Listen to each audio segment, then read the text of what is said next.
Imani Brooks stood frozen, her test clutched in trembling hands, graded a C-. But she'd scored 100%. Across the room, her white classmate bragged about getting an A on answers Imani had helped him with. Their teacher smiled at him, then looked through her like glass. And then he said it. You should be grateful you're even in this class. But what he didn't know, she was about to expose everything. Before we deep dive into this interesting story, subscribe to our channel, and tell us where are you watching from. Share in the comments below. It was 7:56 a.m. when Imani Brooks stepped into room 214 of Lincoln High School, and the room instantly shifted. She felt it, not with words, but with the eyes that followed her from the moment she crossed the threshold. She clutched her worn black binder a little tighter, fingers grazing the hand-scrawled quote on the front. They fear your mind more than your presence. It was her mother's handwriting. AP Physics wasn't a class for the uninvited.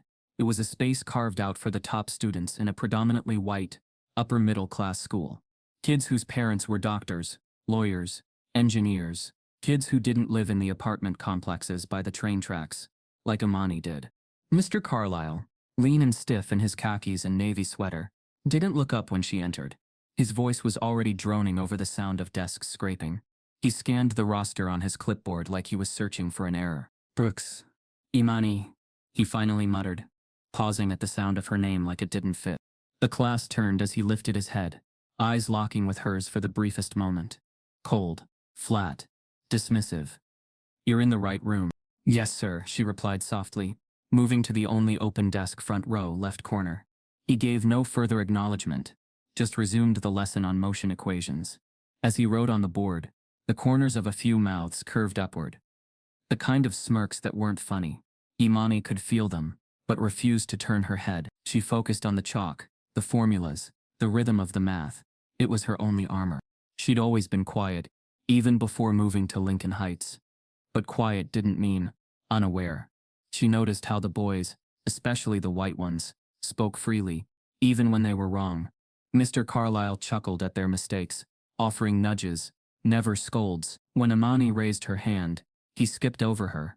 When she finally answered a question he couldn't ignore, he double-checked her calculations on the board, then offered no praise, just a clipped correct. By the second week, it became a pattern. He'd call on her last, if at all. When she solved a multivariable problem faster than anyone else, he questioned if she used a calculator. On one quiz, she received a B- with the word inconclusive scribbled at the top. Despite all answers being technically correct, she circled the grade in red at home, her hand shaking. It didn't make sense. Don't give them a reason, her mother said over dinner that night. Dr. Renee Brooks had traded a promising physics research career for long night shifts as a trauma nurse. She knew the code. Stay quiet, prove them wrong on paper. So Imani did. She studied harder. Her binders became architectural blueprints of knowledge. She memorized not just answers but the logic behind every equation. Her desk at home turned into a mini lab, diagrams taped to the wall, a second-hand soldering kit next to her laptop. Still, the subtle sabotage never let up. Her classmates played along. Most ignored her completely. One day she heard a group whisper in the hallway, "I think she only got in 'cause of that equity thing." Another added, "She's just their poster girl. Watch, she'll drop out by winter." One student, Paige Templeton, noticed. Blonde, popular, destined for Duke or Stanford. Paige wasn't cruel, but she wasn't brave either. She noticed how Mr. Carlyle brushed past Imani's raised hand, how he praised Chad for attempting a derivative question wrong, but dismissed Imani's flawless solution with a nod. Paige felt the discomfort, the unspoken wrongness, but said nothing. Not yet. Then came the Friday morning assembly, the one meant to honor academic achievers. Chad got the top physics GPA medal. Brad got the innovation in lab work ribbon. Imani, without warning, was called to the stage for something called the Equity in STEM Award. There was no description, no criteria, just applause from teachers who didn't know her name, and an awkward photo op next to the principal. Back in class, Chad joked, "Guess we all get participation trophies now, huh?" Mr. Carlyle smirked but didn't stop him. Imani didn't react. She went home, opened her notebook, and began writing. It wasn't a diary. It was her sanctuary. Pages filled with advanced calculations, circuit sketches, and quotes she copied from black scientists. Katherine Johnson, Neil deGrasse Tyson, Mae Jemison. At the bottom of one page, She wrote, "I will outthink every room that underestimates me." Still, the humiliation built like sediment. Weeks passed. Tests came and went. Her scores consistently docked for clarity or assumptions. No one else was penalized for. She brought one paper home and laid it in front of her mom. "He marked me wrong for not showing all work." But Chad wrote the same thing. He got full credit. Dr. Brooks' lips pressed into a thin line. "He's not afraid of Chad. He's afraid of you." Imani said nothing. She just nodded, tucked the test back in her folder, and kept going. The only solace she found was in her late-night studies. And one unlikely ally, the school janitor, Mr. Elroy. An older black man with oil-stained hands and quiet eyes. He often lingered near the science wing. One evening she stayed late to finish a project in the corner lab. He peeked in, saw her blueprint spread across the desk. "Looks like a magnetic torque converter," he said softly. Imani blinked. "You know physics? I used to build stuff before I mopped floors." He chuckled. "Don't let the jumpsuit fool you, young blood." He never offered pity. Just quiet encouragement. And a warning. This building was never made for you, but that's what makes what you're doing even more important. Still, she kept her head down until the class competition. It was an annual tradition. Mr. Carlyle's AP students split into teams to solve a timed lab challenge in front of judges from the school board. The winners moved on to a regional event. For weeks, the class buzzed with plans and strategy. Mr. Carlyle divided students into groups on the board, names written in blue marker. Chad, Paige, Brad, even Hunter, who barely passed his quizzes. Imani looked up, scanning the names once. Then again, her name wasn't there. She raised her hand. Mr. Carlyle glanced up, distracted. "Yes? I'm not on any team." He frowned theatrically, then looked back at the board. "Oh, that must have been a clerical error. I thought you were more independent, study-focused." "I wanted to participate," she said, voice still even, but with a tremble underneath. He smiled, thin and insincere. "Next time, Miss Brooks. This round's already set." She sat slowly, the heat rising to her face as whispers scattered around the room. Paige looked down at her notebook. Imani stared at the whiteboard, the empty space where her name should have been. She didn't cry, but inside something cracked. Not from weakness, but from the weight of being overlooked one time too many. That night, while scrolling the school's website, Imani found something new, an announcement for the upcoming state STEM challenge. Open application, individual entries accepted, and no Mr. Carlyle involved. She clicked download entry form, her finger hovering. And then, slowly, she pressed print. Imani hadn't even unpacked her lunch when the announcement came over the school's PA system. "All AP Science students selected for the state STEM challenge. Please report to room 21 Fort after 6th period." Her heart skipped. She hadn't applied, not officially, not yet. The form was still on her desk at home, half filled out, buried under her spiral-bound physics notes. By the time the bell rang, her fingers were cold. Room 24 was already full when she entered. Chad, Hunter, Paige, and a few other hand-picked students huddled near the lab tables.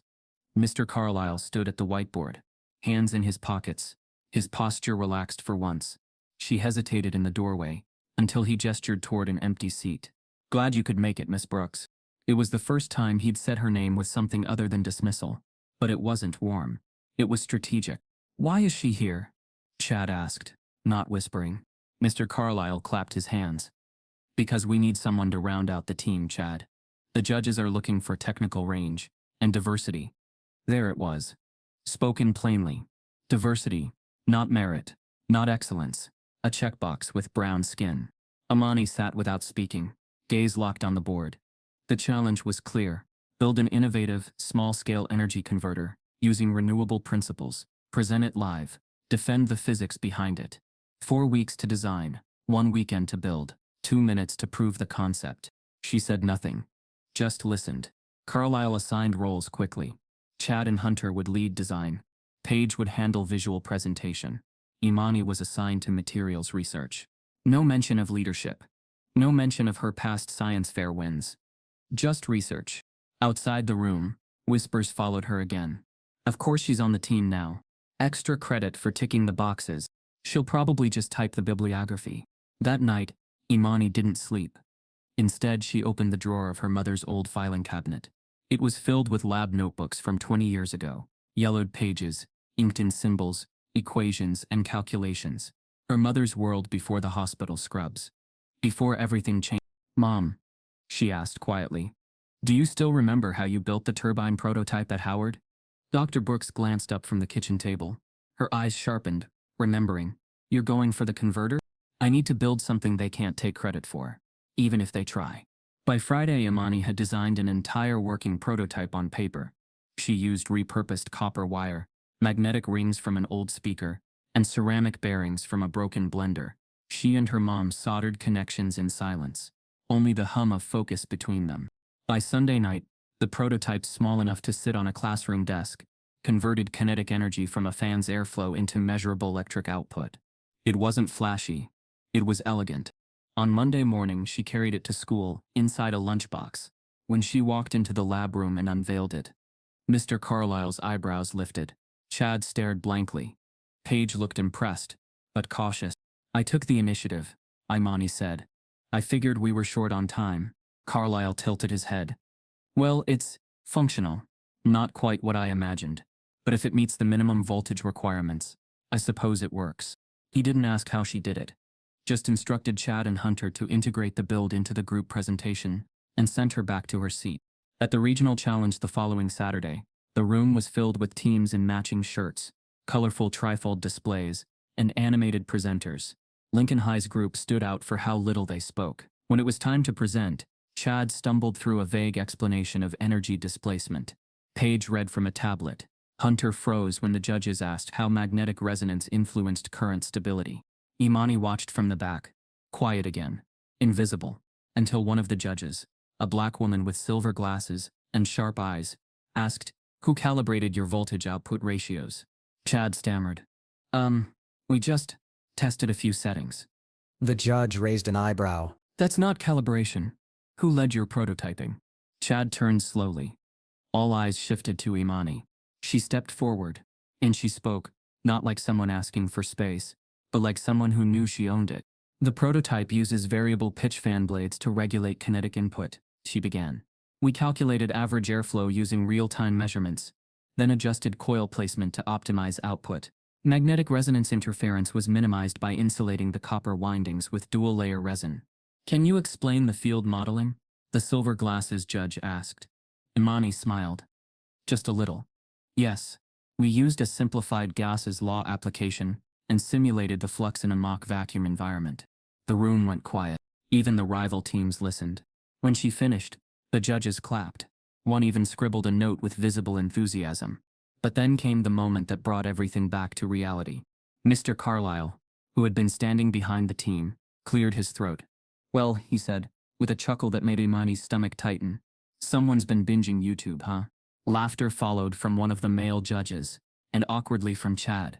The silver glasses judge did not laugh. Imani stepped back into the shadow. Her voice silenced again. By Monday the results were in. Lincoln High made it into the top 3 finalists for the state showcase.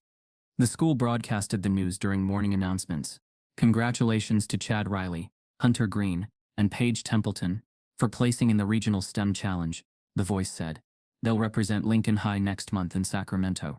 No mention of Imani, no research assistant, not even a footnote. She sat frozen in homeroom, the words still echoing through the speakers. Paige looked over at her, mouthing something Imani couldn't decipher. Later that day, the school's website featured a photo of the 3 teammates standing beside the prototype. Imani's prototype. Her design. Her build. She wasn't in the picture. She wasn't even credited. That evening she walked past Mr. Carlyle in the hallway. "Well done," he said with a tight smile. "I told you you'd be a valuable addition. Quiet brilliance. Just the touch we needed." It was the first compliment he'd ever given her. It landed like a slap. Imani didn't go home right away. She walked to the back of the school, into the lab she'd been using late nights, where her mother's old notebook still sat on the desk. She flipped it open and wrote something new. "They don't want your mind. They want your silence dressed as participation." She closed the notebook and stared at the gyroscope. Mr. Elroy had left for her last week, a busted instrument that once symbolized balance. She picked it up, twisted the center, watched it wobble, unsteady, just like everything around her. That night, an unexpected message popped into her inbox, from a Gmail address she didn't recognize. The subject line read, "I saw what you did with the converter. Are you free to talk?" And below it the signature, Dr. Alistair Nguyen, Department of Physics, MIT. It was raining the morning Dr. Imani Brooks walked through the front doors of Lincoln High School. But her steps didn't falter. The rain clung to her coat, but she didn't reach for an umbrella. She didn't need to. The storm was already inside her. She had requested the meeting after learning from Imani, not just about the competition credit, but everything else: graded down tests, stolen recognition, the diversity comment, the silencing. She'd heard enough. It wasn't just unfair, it was deliberate. The front office receptionist smiled nervously as Dr. Brooks entered. "The principal and Mr. Carlyle are waiting in conference room B," she said, standing slightly straighter. Dr. Brooks nodded once. "Thank you." Inside the room, Mr. Carlyle sat with a neutral expression, legs crossed, hands folded like a man preparing for mild inconvenience. Principal Hardy sat beside him, smiling in that bland, non-committal way administrators often did when they hoped issues would resolve themselves. Dr. Brooks didn't sit. "Let's begin," she said, voice calm but firm. "My daughter tells me she wasn't credited for a project she designed and executed almost entirely on her own. Is that true?" Carlyle cleared his throat. "Mrs. Brooks." "Dr. Brooks," she corrected without blinking. He hesitated. "Dr. Brooks, I believe there's a misunderstanding here. Group work naturally includes multiple contributors. Imani did assist, but Chad and Hunter led the final build. She didn't assist. She built the converter in our kitchen, using components she salvaged and recalibrated. She explained the theory when no one else could. The judges clapped for her." Carlyle offered a patient smile, like someone explaining algebra to a child. "She's a bright girl, but we have to consider team dynamics. Imani's academically capable, certainly, but socially underdeveloped. She's not a natural collaborator. She tends to work in isolation." Principal Hardy leaned forward. "We found it's best to allow students to grow gradually into leadership roles, especially those who might feel overwhelmed in social settings." Dr. Brooks blinked once, then twice, as if trying to process what she was actually hearing. "I see," she said, her tone dropping. "And would either of you care to explain why her recent test scores, consistently in the 97th percentile, are marked down for reasons like unclear logic and over-explained assumptions, or why her name was absent from the team recognition entirely?" Carlyle folded his hands. "Her foundational skills are strong, but she's not consistent. Her earlier records, middle school standardized scores, were in the average range. Her trajectory isn't typical of someone in our top bracket."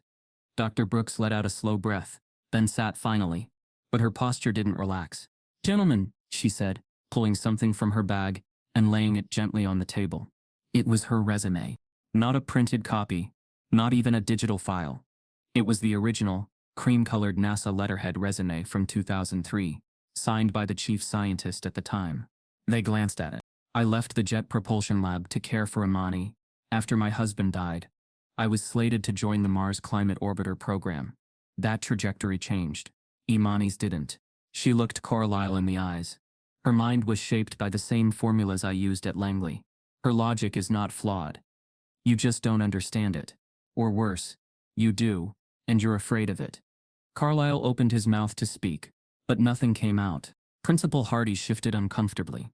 "Dr. Brooks, I assure you we'll look into this. Imani's development is very important to us." "No," she replied. "It isn't. If it were, she wouldn't be invisible until she was useful to your program's reputation." Silence. She stood again. "You will acknowledge her contributions. You will revise her records. And you will address your own bias, whether it's conscious or not." Then, without waiting for a response, she left. In the hallway, Imani sat outside, waiting. She hadn't wanted to go in. Her mother didn't ask why. They walked together down the corridor, passing open classrooms and students who barely looked up. Just as they turned the corner, Imani heard a voice, a teacher she recognized but didn't know by name, chatting with another staff member near the copier. "She's lucky. Honestly. Most of them don't have parents like that. Usually it's just chaos at home." The words floated behind them like smoke. Imani flinched. Dr. Brooks didn't. She just kept walking. That night they sat at the kitchen table, silent. The prototype sat between them, still dusty from competition day, It hadn't been cleaned or touched since. "I need you to decide something," Dr. Brooks said finally, her voice low. Imani looked up. "You've got two paths now," she continued. "You can keep proving them wrong quietly, taking their hits and working twice as hard in silence." She paused, eyes locked with her daughter's. "Or you can make them see you." Imani didn't answer right away. She walked to her room, closed the door behind her, and pulled open the drawer with the printed application form still sitting inside. The National Youth Science Symposium. Individual applications encouraged. No school nomination required. Her fingers hovered over the form. She filled in her name, address, project description. She titled it Magnetic Efficiency and Self-Calibrating Microenergy Systems, a Working Model. When it asked for a supervising teacher, she left it blank. Before midnight, the form was submitted. The confirmation email came back instantly. But what made her breath catch was the sentence beneath her acceptance notice. "Please be prepared to present your prototype live in Washington, D.C. Travel and lodging will be covered." Imani sat motionless. Washington. No team. No Carlisle. Just her. The day after Imani's acceptance to the National Youth Science Symposium, she walked into Lincoln High with something new behind her eyes. It wasn't pride. Not quite. It was quiet certainty that maybe for once, the brilliance that lived in her notebook, the brilliance they always refused to see, had slipped through the cracks in their system. She needed access to the school lab to refine her prototype. The entry-level build was solid, but the symposium demanded real precision. She'd need high-powered scopes, better wiring, regulated voltage sources, the kind of tools her kitchen table couldn't provide. So during lunch she approached the science department chair, Miss Pennington, a middle-aged white woman with an Ivy League diploma on her wall and tightly pursed lips. "I'd like access to Lab C after hours," Imani said. "I'm preparing for the National Youth Science Symposium. I've been accepted to present a solo project in D.C. Pennington blinked. "Oh? I hadn't heard anything from Mr. Carlisle about that. I applied independently." "That's unusual," she said, eyes narrowing. "We typically supervise all competition work. I just need equipment. I'll sign whatever liability forms you need." Pennington folded her arms. "Unfortunately, Lab C has restricted access, for safety reasons. Students can't be in there unsupervised. Liability issues. But the STEM club has used it on weekends." "That's different. That's a school-sanctioned group." Imani nodded slowly, absorbing the message beneath the words. "You're not part of the circle. You don't belong." That night she went back anyway. The science wing after dark was a different world. Echoes carried farther. The floors gleamed under yellowed fluorescent lights. Lab C remained locked. But 2 doors down was the equipment storage lab. Long disused, ignored, filled with dusty machines and leftover scrap tech. The custodial keys had always been easy to lift, not stolen, just borrowed. She returned them every morning before sunrise. Inside the storage lab, Imani built her sanctuary. She brought her tools from home. Screwdrivers, spools of copper, old transistor pieces. She reassembled a mini wind tunnel from abandoned box fans and spare tubing. She laid out Dr. Brooks' old schematics next to her current blueprints. And she worked. Until her fingers blistered. Until her spine ached. Until her fear of being caught was smaller than her fear of being erased again. The whispers started the next week. "Yo, I saw her in the lab after 6th period. Alone. Does she sleep there? Pretty sure she's building a robot army." But the insults didn't stop at rumors. In the cafeteria, a boy from her physics class leaned over his tray and said, "Yo, Stemisha, you gonna cure racism with that converter?" The table laughed. Someone snorted. "Watch out, she might electrocute us all." Others made jokes about her hair, comparing her tight coils to wires.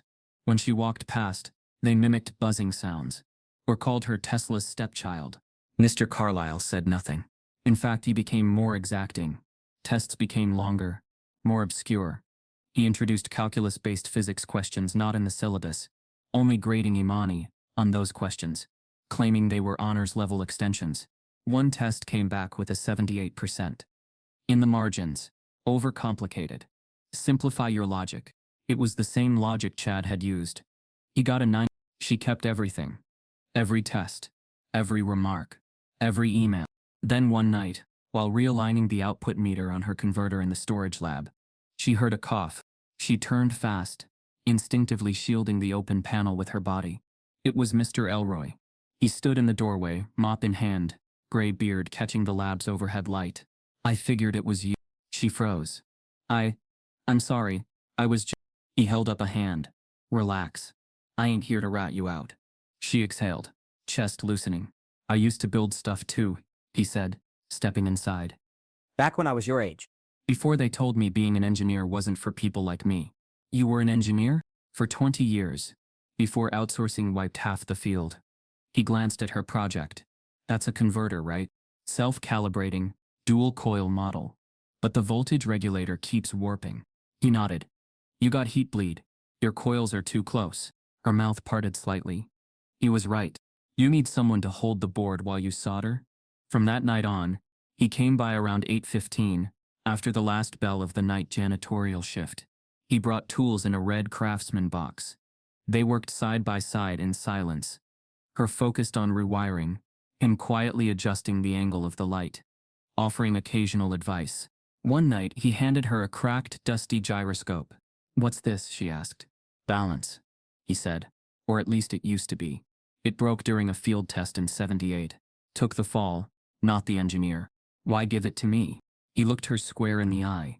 "Because if you can fix this, you're not just smart, you're ready." Her hands closed around it. She didn't know why, but it felt like something sacred. The final design for the symposium was almost ready. Then, 2 weeks before submission, her inbox pinged. The subject line read, "Project ineligibility notification." She clicked, heart racing. It read, "We regret to inform you that due to questions surrounding the originality of your project, your participation in the National Youth Science Symposium has been revoked. This action is final." Her chest seized. She clicked the sender. The address was real. The footer matched the symposium's domain. Attached, forwarded by mistake, was a CC'd email from Mark Carlisle, a Lincoln Heights. It read, "Dear NYUSS Committee, I have concerns regarding the submission by one of our students, Imani Brooks. While talented, I believe portions of her prototype may borrow from previously published work by her mother, Dr. Renee Brooks, a former physicist. I wanted to ensure all entries meet standards of independent research." No warning, no confrontation. He had gone behind her back, undermined her, framed her success as theft. She felt the chair slide out beneath her. The room spun. Not just because he'd tried to break her, but because the system had believed him. She ran to the lab, heart pounding, mind racing.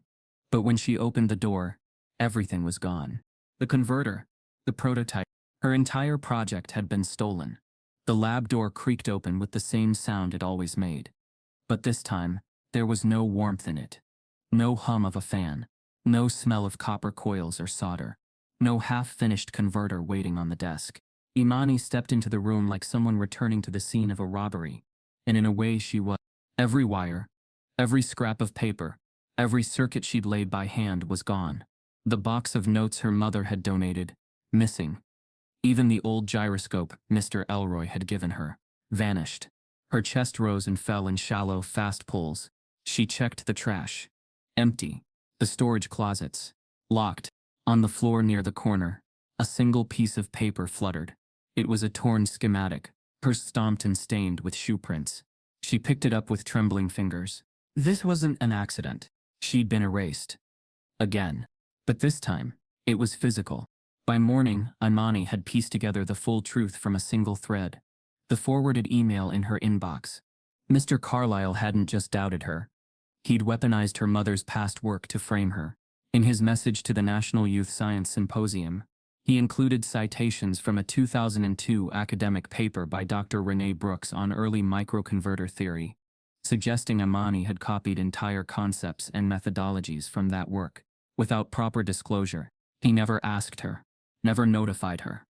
He bypassed her entirely, slithering through the back door of authority. And the symposium had believed him. She sat in the library staring at the message, feeling the edges of her reality bend and warp.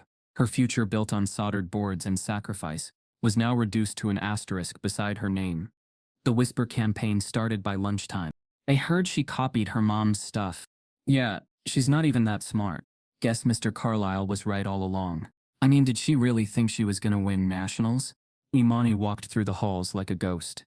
Eyes burned into her. But no one spoke directly to her. No one asked what happened. They didn't want to hear it. Even Paige, who had once looked like she might care, avoided eye contact now. In fourth period physics, her desk sat empty. No converter. No lab work. Just silence. Mr. Carlyle lectured as if nothing had happened. He paced the front of the room, discussing thermal entropy, occasionally glancing in her direction with the smug control of someone who'd already rewritten the script. After class, Imani waited by the door. He noticed, sighed like she was a burden. Closed the door behind them. "I know what you did," she said flatly. "Imani," he said, voice wrapped in false concern. "You're a bright kid. No one's denying that. But you crossed a line. I built that prototype. You know it. You built something," he said with a shrug. "But look, optics matter. And frankly, it wasn't smart. Submitting without department supervision. That's not how things are done. You made people uncomfortable. Because I didn't wait for your permission." He leaned in, voice dropping. "Because no one likes a show-off. Especially when they're already walking in with a spotlight." Her blood turned to ice. She stared at him for a long moment, then turned and walked away. That evening, her mother sat at the kitchen table surrounded by documents, printouts, emails, old transcripts, screenshots, a war table. "I've contacted 3 education lawyers," Dr. Brooks said. "No one wants the case. They keep saying it's a gray area. No formal school policy broken. Nothing actionable." Imani didn't speak. "They're protecting him," her mother continued. "The district will circle the wagons." "So what's the point?" Imani asked softly. Renee looked up. "I'm tired, Mama. I did everything right, and they still buried me." Her voice cracked on the last word. Her body folded. The tears came without warning, hot and humbling. She sobbed into her arms, the grief unspooling in ugly, uncontrollable waves. "I worked so hard. I stayed quiet. I followed every rule. And they Renee knelt beside her. "They fear you," she whispered. "You think this is about plagiarism? No. It's about containment. They saw what you were becoming, and they panicked. I can't fight all of them." "You don't have to. Just keep building." Imani wiped her face, eyes red. "For what? They'll just take it again." That night, she went back to the storage lab. Not to work, just to sit. She didn't notice Mr. Elroy until he sat beside her. "They came in during third period," he said. 2 teachers and someone from admin, had a cart, took everything. No one asked me. I should have known, she said. They were never going to let me win. He looked down at his hands, then at her. "They did the same thing to me in '79, he said. "I was supposed to present a fluid system design at the regional trade show. Next thing I know, the design gets misplaced. Turns up later with someone else's name on it." What did you do? He smiled bitterly. "Got mad. Quit school. Took a job fixing elevators. I can't quit." "Then don't. But don't expect the system to carry you. It's designed to break people like us. You either let it snap you in half, or you build around it." She stared at the floor, then at the gyroscope he'd given her weeks ago. "I lost it," she whispered. "It was with the rest." He nodded slowly. "No, you didn't. You're still here." She held her breath. The next morning, an email landed in her inbox. From Prof. Chin. Subject: I saw your design. She blinked. Your energy converter prototype was briefly circulated through a closed forum for minority researchers. A colleague sent me your schematic before it was taken down. I would like to speak with you privately about your process and your future.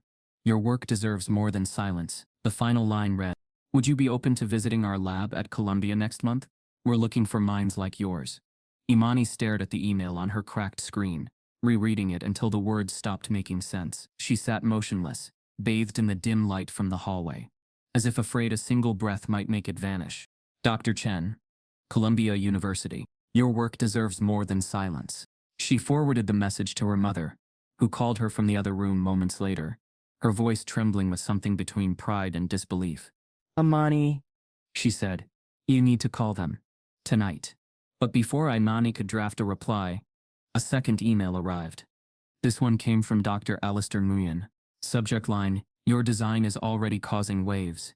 He'd seen her prototype, leaked briefly on a closed physics forum for minority scientists and engineering mentors. Someone had uploaded a schematic from a classroom flash drive. He didn't know, but what mattered was that the blueprint Imani had designed in a stolen corner of her school lab had reached MIT's radar. Dr. Nguyen wasn't just a professor. He chaired the Applied Energy Systems Division at MIT, and he wasn't writing for small talk. We are hosting a closed symposium next week. No press. Invitation only.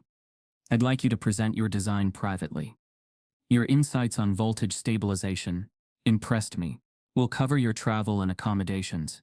Your mother is welcome to join you. Imani read the message 3 times. The cursor hovered over reply. Her hand Her mother didn't hesitate. We're going, Dr. Brooks said, already packing her old work blazer. No question. Imani exhaled. What if they laugh? What if I'm not ready? Her mother reached across the table and took her hand.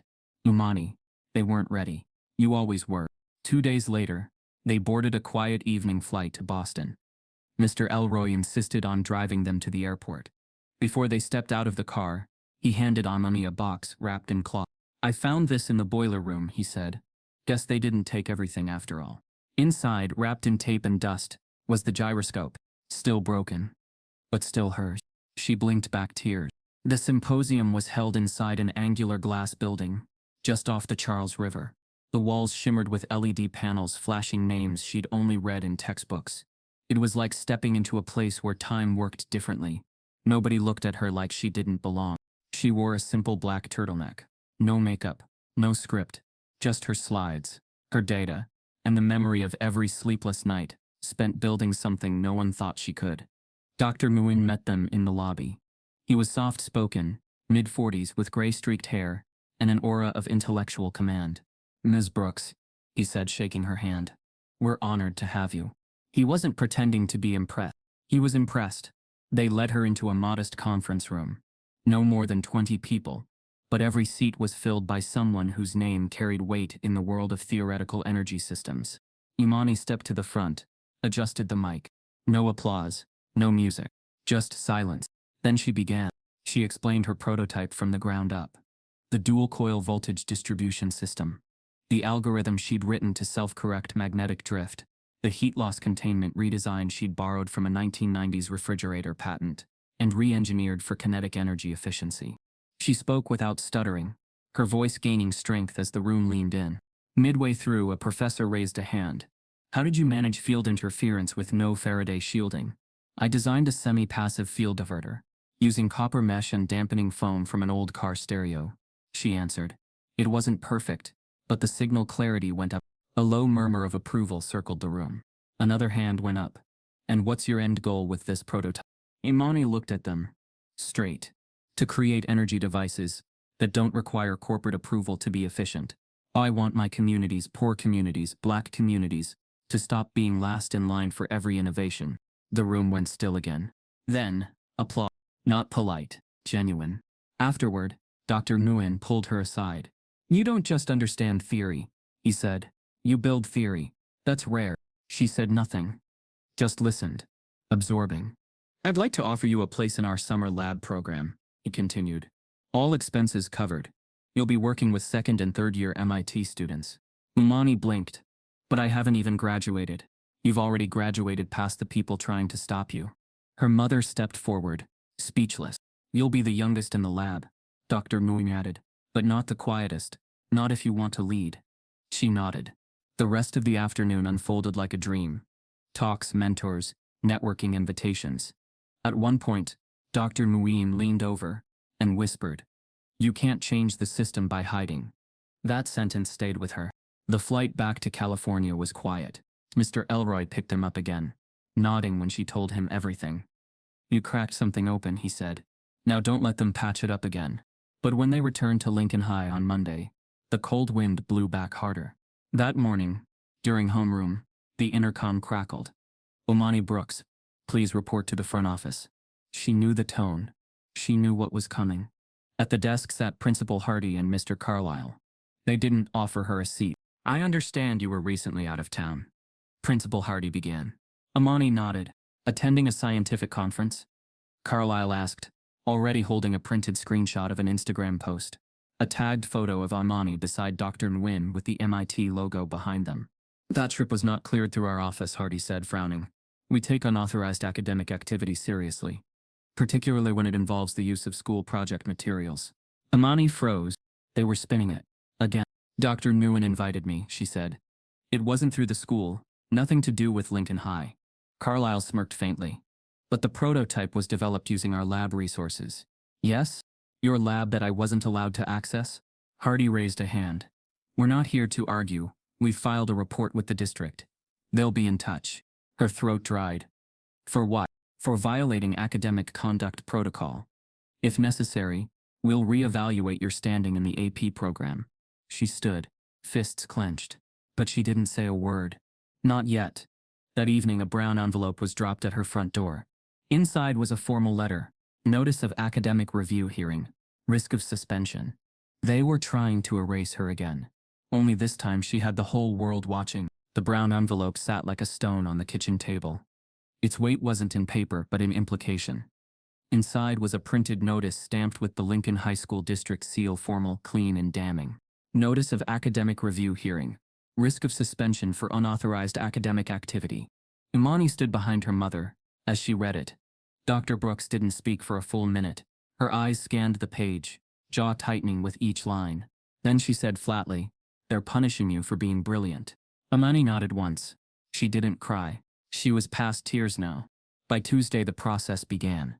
She was pulled from third period and taken to a small office tucked behind the counseling center. Inside sat two adults she had never met, an academic compliance officer from the district, and a school liaison who didn't look up from his laptop. We're reviewing a series of concerns related to the use of school resources and external academic engagement, the officer said, not unkindly, but distantly. Bureaucracy had stripped the humanity from his voice. I wasn't told I needed permission, Imani replied, evenly. Dr. Nguyen invited me directly. And yet the prototype was developed, at least in part on school property. That places it in a legal gray area, which only seems to exist when I'm the one succeeding. The man blinked. He didn't answer. They asked her to describe the trip, the symposium, her connection to MIT. They didn't ask why her name had been left off previous awards. They didn't ask why she'd been denied lab access. They didn't ask about sabotage, silence, or stolen credit, only whether she had broken their guidelines. By the time she returned to class, word had spread. Yo, she's getting suspended for cheating on MIT or something. I heard she stole the design from her mom and passed it off. She hacked the school's email system. She's fake. All of it's fake. A new Instagram account had appeared overnight. A fake STEM queen. It had memes mocking Imani's converter, screenshots of blurry test grades with red circles over mistakes, and one photo taken without her knowledge of her sitting alone in the cafeteria, her eyes hollow staring at her tray. Caption, "Brilliance looks tired." By Thursday, 2 local scholarships that had been considering her application put her file on hold pending review. And still the school said nothing publicly. No statement. No defense. Just a growing file in an administrative drawer with her name on it. And a question mark beside her future. Her mother made calls. Dozens. To local papers. To education reporters. To black advocacy networks. No one responded. They don't cover us until it's tragic, Renee muttered. Until it's too late. Imani stopped arguing. She stopped speaking at all. Until one night. After dinner she sat in her room with the lights off and opened a new folder on her laptop. Truth, she titled it. Inside she began dropping everything. Screenshots of her early prototypes, video footage of her in the lab, timestamped, a voice memo she had secretly recorded of Mr. Carlyle calling her socially underdeveloped, emails from the STEM symposium, her official MIT invite, her test grades, the disqualification notice, the photos from the competition she had never been credited in. She stitched together a timeline, not just of events, but of silencing. It became a document of erasure. By midnight she had over 50 pieces of evidence stacked, labeled, verified. That's when the idea came. Not from rage, from exhaustion. If they won't tell the truth, she whispered to herself, I will. She opened her camera, pressed record, and sat in front of the screen. The girl who had been silent in every classroom, who had whispered her ideas behind closed doors, now stared straight ahead. My name is Imani Brooks, she said. And then she told the world everything. She started from the beginning. The classroom microaggressions, the diversity comments, the stolen credit, the sabotage, the threats, the disqualification. the fake Instagram pages, the hearing letter. She didn't cry. She didn't raise her voice. She didn't have to. The pain was in her precision. I built a prototype they couldn't explain. So they tried to erase it, and when I survived that, they erased me. She ended with one line. I'm not asking for pity. I'm asking for the truth to matter. She uploaded the video to YouTube, then TikTok, then Twitter, then Instagram. Within hours, it spread like wildfire through her community. Students watched it in hallways, some stunned, others snickering. Teachers whispered about it behind closed doors. Mr. Elroy called her that night and said, "You cracked the ceiling again." By morning, her video had 3,000 views.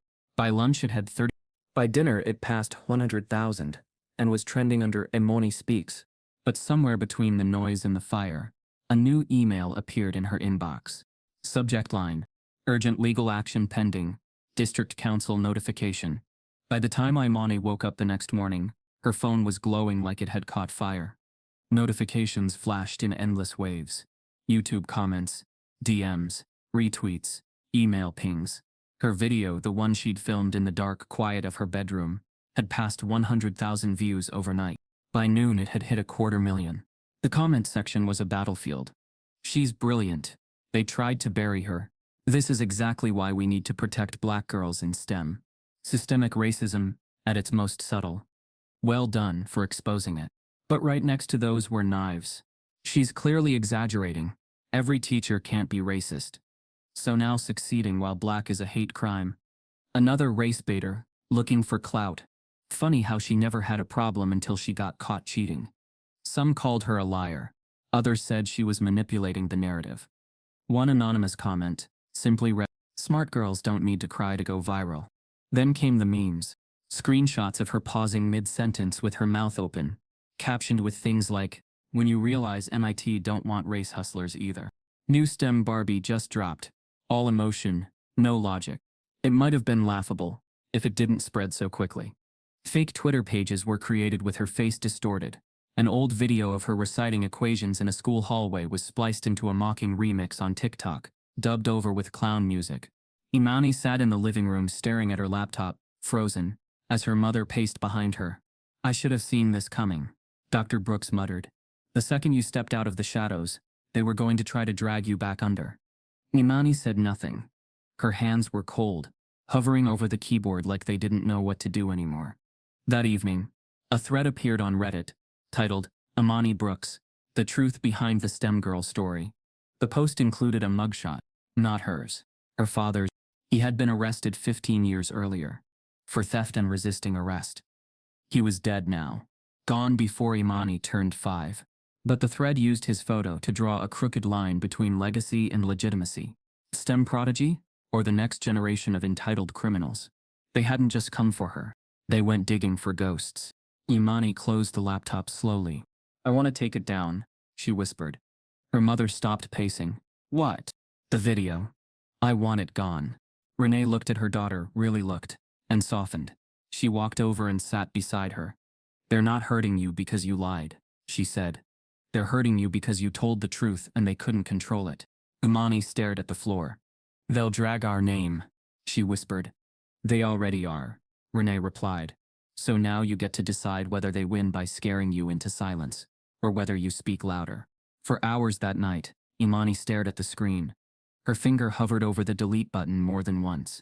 But every time, another message landed in her inbox. From girls, from mothers, from black students across the country who had seen her video and recognized themselves. "My principal said I was too aggressive for asking questions. They gave my science fair award to a boy who copied me. Thank you for saying what I couldn't. Please don't stop." She created a folder called Letters from the Quiet Ones. By midnight, it had 83 messages. By the end of the week, it had. The following Monday, the district released a vague press statement. "We take student concerns seriously. An internal review is currently underway.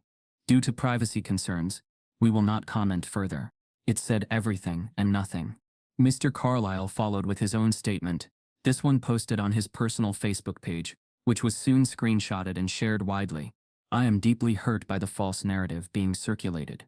I have always treated my students with fairness and professionalism. The student in question misrepresented both context and facts. I hope we can all move toward resolution rather than division. Resolution. A word that sounded like sweeping things under the rug. Imani watched her school rally, behind silence. Teachers still didn't speak up. Some looked away in hallways. Others, like Miss Pennington, simply avoided her altogether. But the damage was spreading beyond their control. By the end of the week, 2 local news stations reached out. One national podcast. A Women in STEM coalition offered her a speaking slot at their youth conference. Then, on Friday afternoon, an email arrived. Subject: National Talk Show Invite. Urgent reply request. The sender, a producer from The Valerie Shore Show, one of the highest-rated national daytime platforms in the country. They'd seen the video, read the Reddit threads, heard the backlash, and they wanted her. Live. Next week. Renee read the email over her shoulder, then turned to Imani slowly. This is a fire you won't be able to walk away from. Imani stared at the screen. They already lit it, she said. Might as well walk through it. She clicked reply, typed one word. Yes. And just as she hit send, another email landed in her inbox. This one from a blocked address. No subject line. Just a single sentence. Careful what you say on TV. Not all of us are as forgiving as your mother. The flight from California to New York had been quiet, except for the low rumble of the engine and the sound of Imani's heart pounding in her ears. She hadn't spoken much, not because she didn't have words, but because the weight of them felt too large to carry in her mouth. Her mother, seated beside her, kept glancing over. Each time she seemed to want to say something, but then just reached over and squeezed Imani's hand instead. It was the first time either of them had been to the East Coast. The SUV that picked them up at LaGuardia slid through Manhattan's tight streets like a shadow, until finally it turned onto 10th Avenue. The studio loomed ahead, glass panels, a glowing red awning, and a small line of people waiting near a barricade. A few held signs, "Protect Black Students." Imani is all of us. Her face was on a poster. Her face. That fact alone made her chest feel like it might collapse inward. Inside the building, everything moved fast. She was handed release forms, touched up under bright studio lights, and ushered through a maze of producers, assistants, and camera techs. Her name was spoken in quick bursts. Imani this, Imani that, as if she were both a guest and a symbol. The green room was cool and sterile. A makeup mirror glowed along one wall. A monitor showed the countdown to her segment. 7 minutes. She sat on the couch, dressed in a navy blazer and black slacks. Her palms were sweaty. Dr. Brooks was pacing slowly in the corner, trying not to show her nerves. "You know you don't owe them anything," she said finally. "Not even this interview. You've already done more than anyone should ever have to." Imani looked up. "But if I stop now, they win." Her mother didn't argue. She just nodded. 4 minutes. A producer entered the room with a mic and cue cards. He explained where to look, when to breathe, how to sit still. 2 minutes. Imani stood. Her legs trembled, but her spine stayed straight. A production assistant led her to the edge of the stage. She waited behind a black curtain, hearing the host's voice drift through the studio. Today's guest is a student whose story has divided the internet and ignited a national conversation on race, education, and silence. The applause cue flashed. The curtain pulled back, and Imani stepped into the lights. The audience was larger than she expected. Rows of seats stretching wide, faces lit by the soft studio glow. Cameras turned toward her, tracking her every move. Valerie Shore stood at center stage, powerful in a crimson pantsuit. She smiled warmly and extended a hand. "Welcome, Imani." They sat opposite one another, a coffee table between them, water glasses untouched. Valerie began softly. "Your video has over 12 million views. That's an incredible impact for a high school student. Why now? Why speak out?" Imani took a long breath. "Because silence didn't protect me. I tried reporting what was happening. I tried working harder. I stayed quiet and respectful, and I still got erased." She laid her hands on her lap to keep them from shaking. Valerie nodded. "Walk us through what happened. From the beginning." Imani started with the lab. The way Mr. Carlyle ignored her hand, doubted her answers, smiled through her exclusion. She told the audience about the STEM challenge, the erased credit, the disqualification, the false accusation. Behind her, visuals began to appear on the screen. Email screenshots, test scores, even her prototype design. Gasps moved through the audience. Valerie paused. "That email, he contacted the symposium to disqualify you." Imani nodded. And you had no idea. No one told me. I found out in an automated rejection message. Another gasp. The screen flashed again. This time the notice of academic review from the school. They called it unauthorized academic activity, Imani said, her voice steady but tired. As if being invited to MIT was a problem. Valerie turned to the camera. We reached out to Lincoln High. They declined to comment on this interview but sent a general statement. The studio screen lit up with the district's message. We are conducting an internal review. The safety and equity of all students remains our top priority. It read like a form letter. No names, no ownership. Valerie turned back to Imani. What did that feel like to see that statement? Imani looked directly into the lens. It felt like another way to say, we see what's happening, and we're choosing not to care. The silence afterward was thick. Then the producer appeared off camera, holding up a tablet. We have a caller, Valerie said. A former student of Lincoln High. He says he knew Mr. Carlisle. The screen split to reveal a man in his 20s, sitting in a quiet room with a bookshelf behind him. My name's Evan Daniels. I graduated in 2015. I had Mr. Carlisle for AP Physics. Imani's telling the truth. The audience stilled. He never said anything overtly racist. He didn't need to. He graded me differently, ignored me in labs, made jokes when I asked questions. When I brought it up, I was told I was too sensitive. He looked into the camera. I wish I'd had the courage to speak out then. But I was alone. Imani, thank you for not staying silent. Valerie nodded solemnly. Thank you, Evan. The screen faded back. Then she turned to Imani again. What do you want now? Imani didn't answer immediately. She didn't need to. The entire room leaned forward. Then she said calmly, I want change. I want schools to stop protecting mediocrity and start recognizing brilliance in every shape and skin. I want teachers to stop punishing students for being exceptional when they don't fit the mold. The audience burst into applause. Even Valerie seemed momentarily at a loss for words. They wrapped the segment with a quiet nod. Imani rose, shook Valerie's hand, and walked off stage to the kind of applause that felt earned, not granted. Backstage, her mother pulled her into a long, wordless hug. In the green room, her phone was lighting up again, only this time, not with insults. Messages from organizations, youth leaders, scientists, girls from other states. You spoke for all of us. Don't stop. But one message chilled her blood. A screenshot posted to Twitter. A gymnasium. Dozens of parents seated in rows. Protest signs. School board name tags. Caption, emergency school board meeting. Underway. Imani Speaks has reached the district. And then a second tweet. Community is divided. Some parents say Imani is tearing the school apart.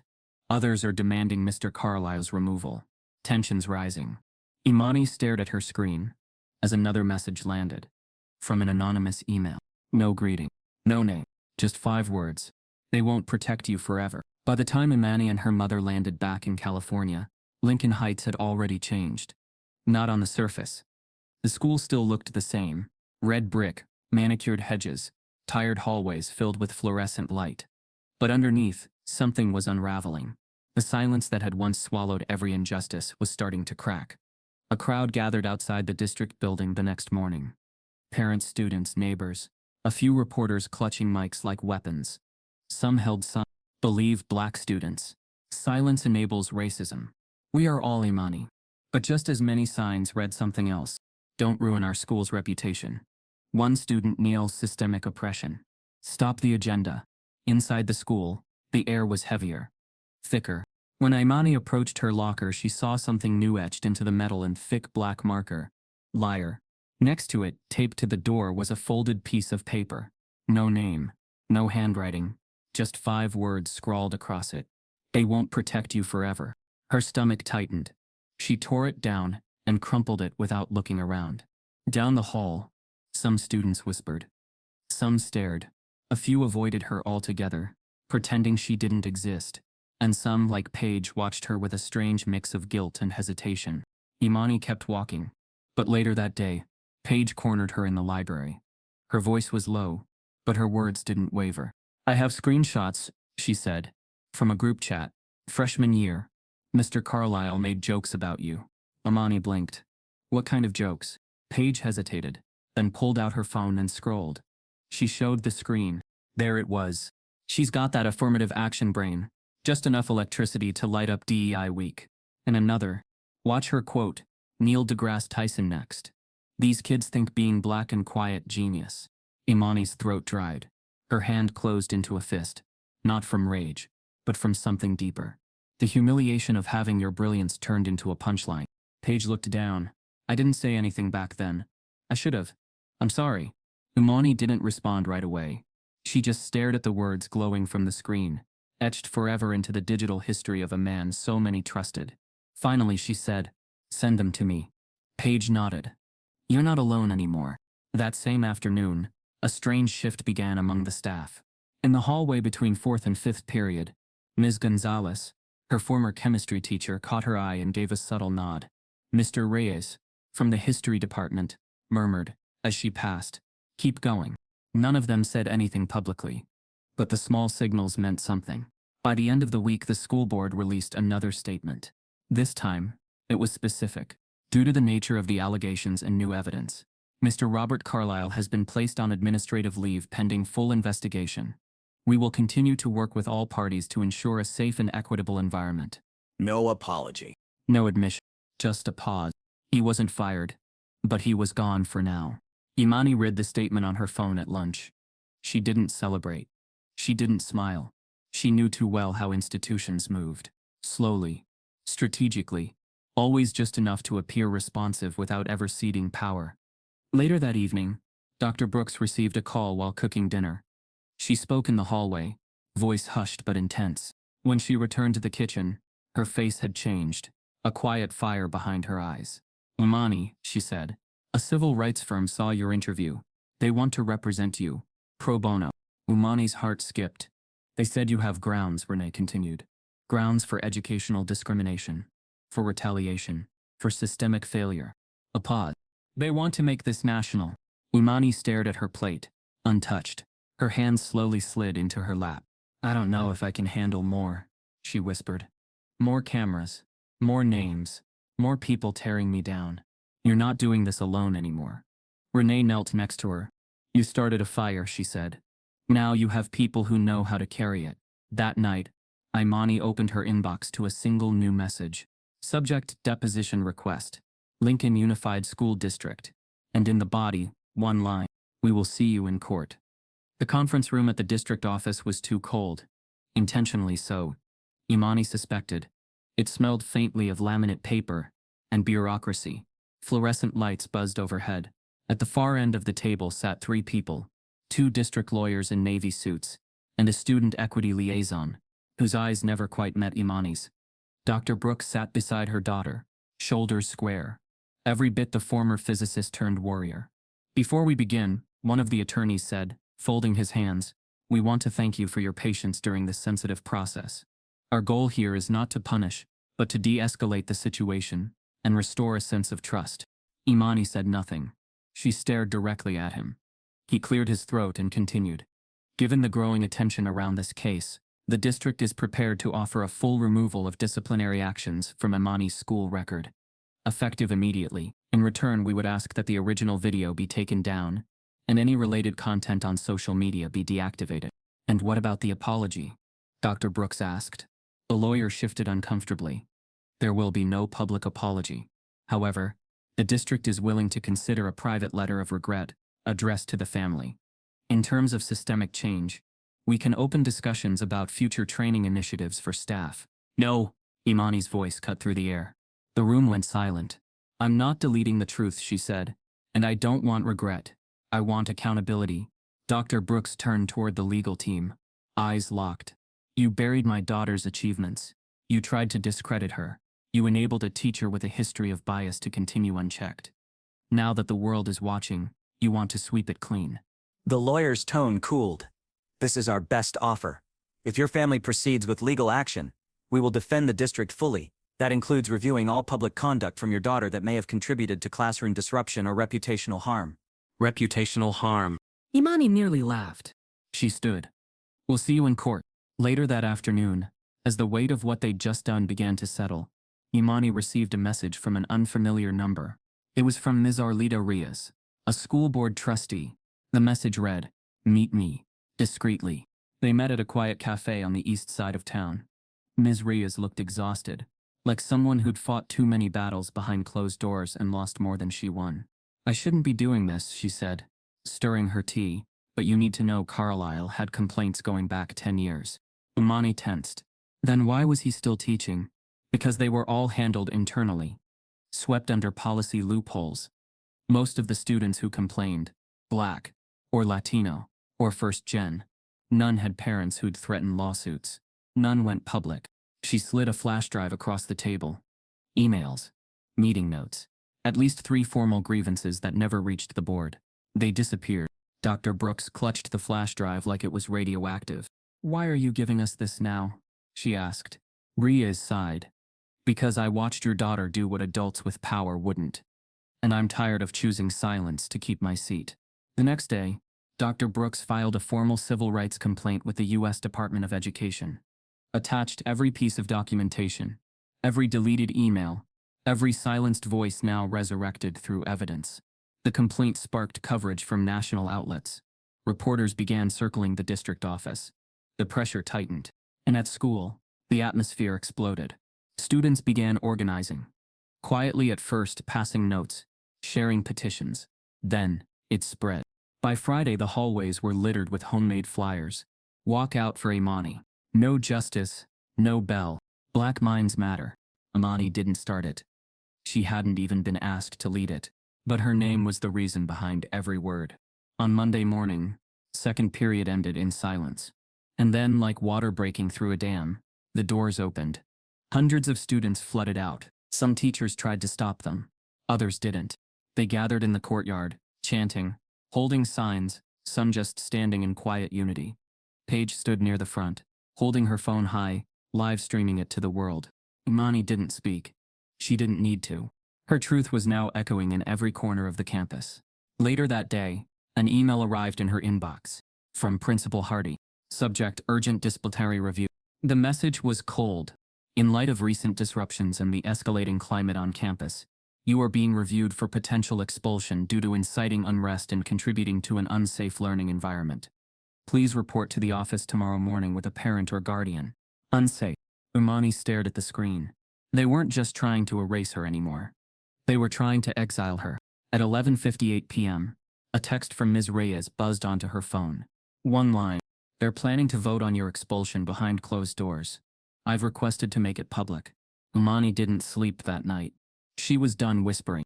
Next would come the fire. The first bell rang at 10:15. The second at 10:20. By 10:22, the courtyard outside Lincoln High was filled with nearly 300 students. It started with Paige. She stood at the top of the stairs outside the admin building, bullhorn in hand, her voice trembling at first, then sharpening as the crowd grew. We're walking out, she said, because one student told the truth, and they tried to silence her. Students began chanting. Some held posters. Others held hands. It wasn't just Black students. It was white students. Latino students. First-generation kids, who saw pieces of themselves in Imani's fight, in the quiet terror of being unheard. Black brains matter. We want justice. Expel racism, not students. Across the quad, teachers stood frozen in doorways, unsure whether to intervene or applaud. Imani stood in the back, hoodie up, face unreadable. She hadn't planned any of it. She hadn't spoken, but her name echoed off every brick. The protest spilled out of the school gates. Students marched down the sidewalk, traffic slowing as drivers leaned out of windows to cheer or film. A few local police cars parked quietly at the corner. No one moved on them. No one needed to. By noon, the walkout had gone viral. Stand with Imani. Black brains matter. Let her speak. The hashtags climbed Twitter's trending list. TikTok clips of the protest had over 2 million views in 4 hours. By late afternoon, local reporters arrived, cameras rolling. They weren't here for sound bites. They were here because a quiet California town had become the epicenter of a national reckoning. That night, Imani sat on her bed scrolling through her phone in disbelief. CNN had posted a segment, "High school walkout erupts over racial discrimination in STEM." NBC followed with a special report. Brilliance silenced. The Imani Brooks story. Imani wasn't used to seeing her face beside headlines. She wasn't used to people treating her voice as newsworthy. But it wasn't just about her anymore. Her inbox overflowed with new messages, this time from former students across the country. I was the only black girl in AP Bio. The teacher never said my name out loud once. I got told I was too advanced, and they moved me into a lower math group. I didn't know it had a name. I just thought it was me. They came from Louisiana, Ohio, Oregon, Florida, dozens of states. Hundreds of stories, all identical in silence. Then came the op-ed, published in The Atlantic by Dr. Vanya Cross, a tenured black physics professor from Princeton. Title: America Fears Black Intelligence.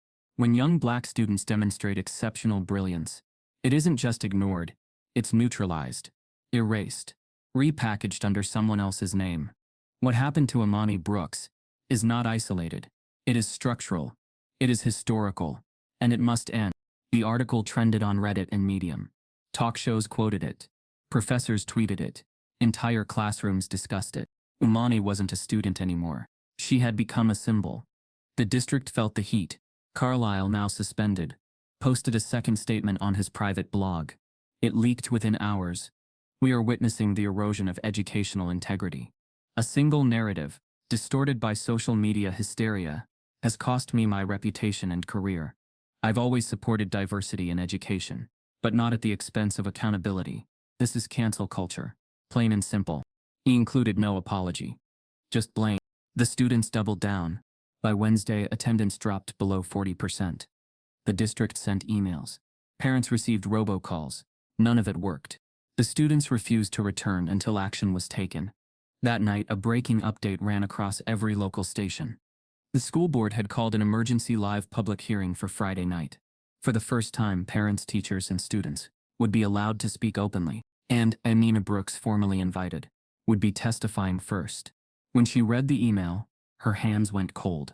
I don't know if I can do this, she whispered, voice catching. Her mother looked at her from across the room. Calm. Steady. You've already done it, Dr. Brooks said, every step of the way. Now they just have to hear it out loud. Imani nodded slowly, but as she closed her laptop, another message flashed across her screen. No subject line. No sender. Just one line. You show up Friday, and you'll regret it. She stared at the message, her reflection visible in the darkened screen. For the first time since this started, she felt something she hadn't yet allowed herself to feel. Fear. The gymnasium didn't feel like a school anymore. It felt like a courtroom. Bleachers that once held pep rally chants and basketball games now braced for a public reckoning. The air buzzed, not with school spirit, but with anticipation, unease, and something more dangerous. Truth on the verge of eruption. It was standing room only. Every chair had been filled by 5:45 p.m., 15 minutes before the hearing was scheduled to begin. Lines of people wrapped around the school parking lot. Reporters adjusted camera angles. Students held handmade signs against their chests like shields. Dr. Brooks sat beside her, hand on her daughter's knee. Not as comfort, as reinforcement. On the opposite side of the gym, flanked by his lawyer and a small cluster of administrators, sat Mr. Carlisle. His suit was darker than usual, his expression unreadable. The hum of whispers grew until it was broken by a firm voice. This hearing is now in session. Cameras clicked. Phones raised. The moment had begun. This board has been petitioned to review allegations of academic discrimination, grade tampering, and retaliatory discipline involving Mr. Robert Carlisle and student Imani Brooks. Tonight's session is public and being recorded. All testimony will be entered into the official district record. He turned toward the first row. Ms. Brooks, you may begin. Imani stood slowly. Every eye in the room turned to her. She walked to the podium at center court, notes in hand.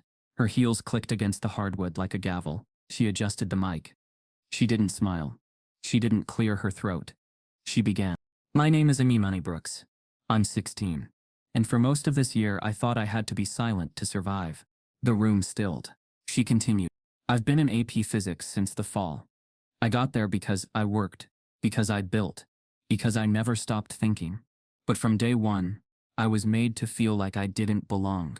Not because I wasn't capable, but because my brilliance didn't look the way my teacher expected it to. She paused, scanning the audience. Her voice didn't tremble.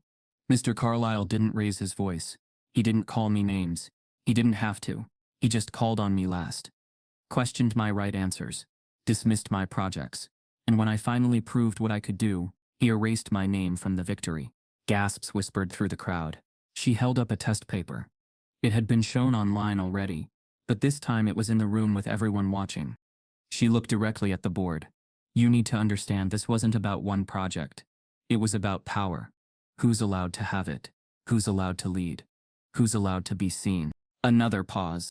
Then quietly but clearly, as Katherine Johnson once said, we will always have to be twice as good to be seen as equal. I've lived that, and I'm tired. She stepped back. The room didn't cheer. Not right away. They just stared, gripped, stunned. Then the clapping came. Slow at first.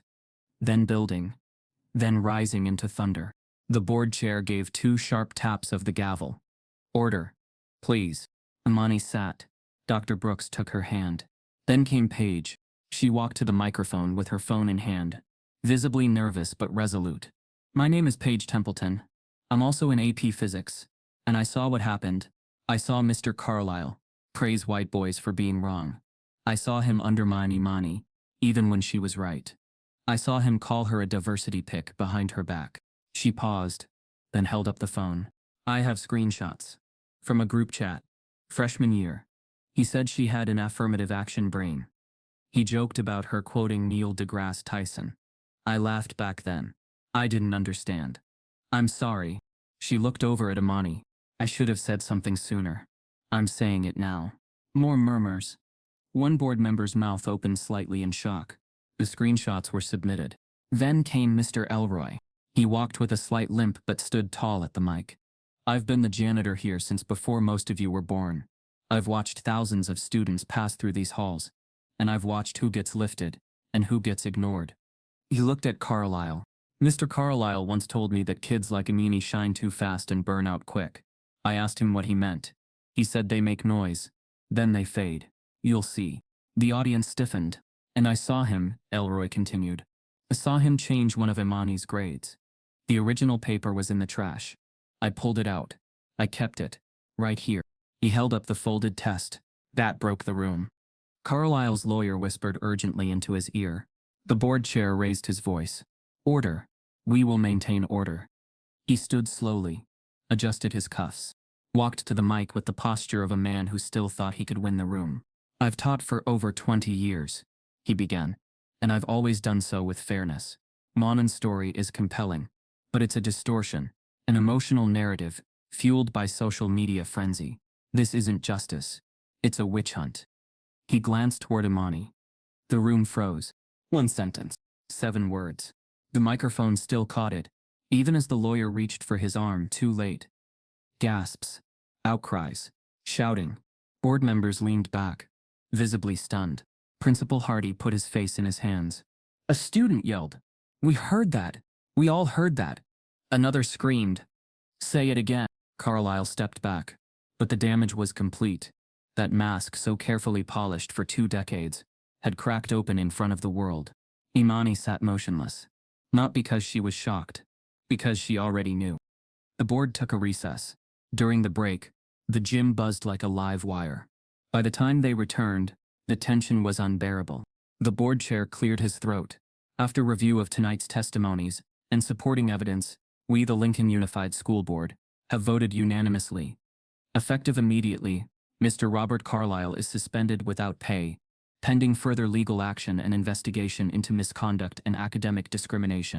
The gym exploded. Cheers. Applause. Relief. Carlisle stood, red-faced, and walked stiffly toward the exit. A camera caught him muttering to himself, should have failed her the first week. That line would trend by morning. As the crowd flooded the hallway, reporters gathered outside, students lifted signs, microphones were shoved into faces. Parents shouted. News anchors delivered breaking updates live from the parking lot. But Imani, she stood in the middle of it all. Still, breathing deeply. She had spoken. The world had listened. But the war wasn't over. A new email. Subject: We've reviewed your story. We'd like to speak. Sender: Harvard undergraduate admissions. Imani stared at the screen. It had been blown off the hinges. The morning after the hearing, Lincoln High was quieter than usual. It was as if the halls had been holding their breath and finally exhaled.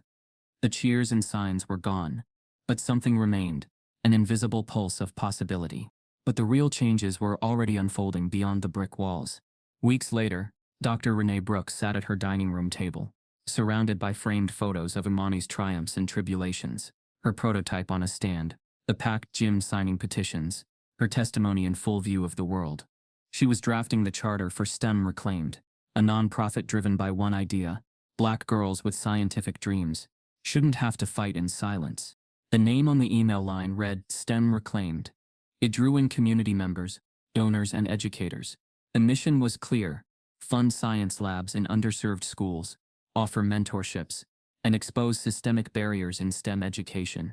Imani watched from where she sat at the kitchen island, her hair brushing the notes she referenced, the drafts of their mission statement laid out like blueprints. "You're building something bigger than honors or competitions," Dr. Brooks said, handing her daughter a stack of event flyers. "You're building legacy." And now, Imani wasn't just a student. She was also a mentor. She conducted virtual sessions with middle school girls across the country, girls who'd never had a Black woman show them that smart could belong to them too. One afternoon, an eager 13-year-old from Detroit asked, "How did you keep going when they tried to erase you?" Then came the call she didn't expect. Netflix had reached out to produce a documentary, a sensitive, powerful film that would trace her journey from overlooked prodigy to national figure. Cameras would follow her for months: labs, protests, mentorship calls, documenting the quiet strength behind her quiet voice. She and her mother met with the executive producer via Zoom. The screen glowed with the promise of representation, a Black girl's brilliance stepping into frame, unfiltered. They signed the agreement with a weighty pause, knowing that every word on film would be another doorway for those who wouldn't let go of what she stood for. Then came the mail, both digital and physical. St. Mary's reached out offering a full scholarship, citing their admiration for her activism. Georgia Tech invited her early, with a spot in their elite physics program. MIT offered a deferred start, but a place in their summer lab again. Best of all, Harvard, Yale, Caltech, each one offered early admission, some with research funding already arranged. Imani stared at the envelopes and emails like constellations, chasing a dark frame that used to contain her brilliance. Now they showed where she belonged. Back at Lincoln High, change was creeping in. Mr. Carlisle resigned quietly one morning. No ceremony, no explanation. Just an email sent after hours. In its place, the school appointed an equity board, tasked with reviewing faculty bias, curriculum diversity, and disciplinary consistency. Students and parents were both on it. The suggestion came from the protest leaders, instated by the board, something Imani never expected to see. Still, not everything felt new. Passing through corridors, she caught whispers. Teachers looked at her with polite distance, as though expecting her to falter or repeat mistakes that would be remembered instead of forgiven. Once Miss Pennington paused and said, I'm proud of you, Imani. I hope this healing sticks." Imani nodded. It was progress, not final, but undeniable. She walked taller now. Her steps weren't loud, but they were unignorable. In class, when a teacher asked for volunteers, students looked her way, but so did many teachers. A look that said, "Go ahead, shine, just be careful." For the first time, she realized the shine never scared her. Only theirs ever had. One crisp morning, as the spring light slanted across her desk, Imani slid open the mailbox and found an envelope with a blue and white seal. Simple, elegant. She recognized it instantly. Inside was an invitation, an engraved letter. Her mother stood behind her, steady as ever. Science, the world. Imani closed her eyes. The edge of her journey, once pinned to a physics class in Lincoln Heights, was expanding still. The room was unlike any Imani had ever stood in before. Polished marble walls, rows of international flags, delegates from every corner of the globe seated in curved tiers like constellations. In front of them, a glass podium with the United Nations seal glowing beneath soft overhead lights. She stepped onto the stage alone. A quiet descended, not unlike the silence that had followed her on her first day in AP Physics. But this silence wasn't suffocating. It was waiting. She took a breath. "My name is Imani Brooks. I'm 16. I come from a public high school in Lincoln Heights, California. And I was almost erased before I even began." A rustle of notebooks, quiet murmurs from the translation booths. "Where I come from, Black girls in science are anomalies. Not because we lack brilliance, but because systems have long pretended not to see us. Pretended our work was someone else's. Our ideas accidental, Our excellence unearned.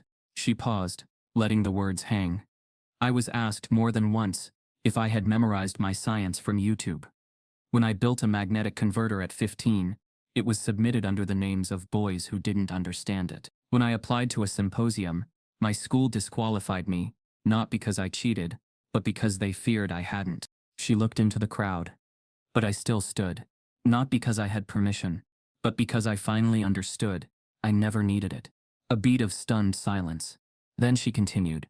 Slower now, her voice deliberate. Silence is survival for some of us. It's taught early. Don't be too loud. Don't be too good. Don't make them uncomfortable. But I learned that silence can be a lie too. A lie that says injustice didn't happen. That brilliance never arrived. That we never existed. She opened her notebook. The same one she'd carried since day one. Its spine was worn. Pages dog-eared, corners bent. She held it up. This notebook once held ideas I wasn't allowed to share in class. Now its pages sit in archives across the country. Not because I'm the best, but because I stopped believing I had to wait for permission. She closed it gently, then ended with a single line. Some try to erase us before we've even begun. But we are the beginning. The applause started softly, then roared. The room rose to its feet. In the second row, Dr. Imani Brooks sat with tears on her cheeks, her hands clutched tightly over her heart. For years she had watched her daughter learn not just formulas and friction, but how to resist the gravity of silence. Now she watched her fly. In the months that followed, Imani's story became part of official curriculum in several states, introduced in lesson plans under Contemporary Voices in Science and Equity. Her speech was played in classrooms where black girls sat up a little straighter. College programs cited her name in diversity pledges. One school district in Georgia renamed its STEM building after her. And quietly across the country, students began submitting projects under their real names. No more hiding behind the group. Paige, now in her first semester at UC Berkeley, launched a podcast called Bias 101. Its pilot episode, The Girl They Tried to Fail, featured an in-depth look at how unconscious bias operates in gifted classrooms. I was part of the silence, Paige said. Now I'm choosing volume. She ended the first season with a full-circle interview with Imani. One quiet Tuesday, after returning from another mentorship panel, Imani found a small brown package sitting on her front porch. No return address, just a name, scrawled in careful block letters, to Imani Brooks. Inside was a note. Told you this was worth fixing. Balance isn't given. You build it. Elroy. And wrapped in cloth was a polished, restored gyroscope. The same broken one he'd handed her in a dusty lab nearly a year ago. It spun now, flawless and precise. She carried it upstairs, cleared a corner of her desk, and placed it right at the center. It caught the light from her bedroom window, and spun. And spun. No resistance. No stumble. Just steady, beautiful balance built from what had once been discarded. She smiled. She placed it on her desk, watching it spin endlessly, and smiled. She'd built balance from sabotage. No one should have to earn their humanity just to be heard. If this story made you feel something, type yes.